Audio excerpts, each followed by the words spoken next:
Mapuso apat ka mall sa Iloilo magaserbeng voting center sa 2025 midterm elections. Nakatutok, Julius Blacaol. Para mas mapahapos para sa pila ka mga botante sa Iloilo City ang pagboto. Apat ka mall sa syudad ang napilian sang Commission on Elections nga magaserbe nga voting center sa 2025 midterm elections. Duha sa mga mall ang nahamtang sa distrito sa Mandurriao, isa sa Haro kag isa sa city proper.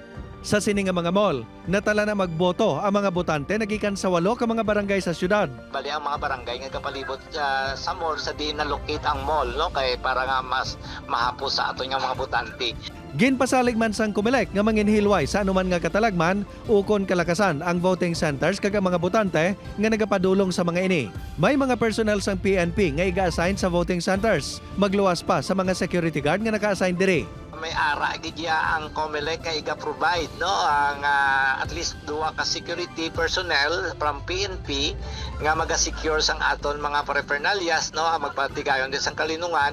Sa January 12, 2025, magasugod na ang gun ban kaangon sa 2025 midterm elections. Gani sa Nobyembre 18 pa lang, magasugod na sa pagbaton sang aplikasyon para sa gun ban exemption ang Comelec. Sa mga nagahandom nga mag-apply, ini ang pwede maproseso sa website sang komisyon. Pwede man makapadulong sa Comelec Regional Office para sa mga requirement. Upod kay Cirilo Rendoque, Julius Blacaol, 1. Western Visayas.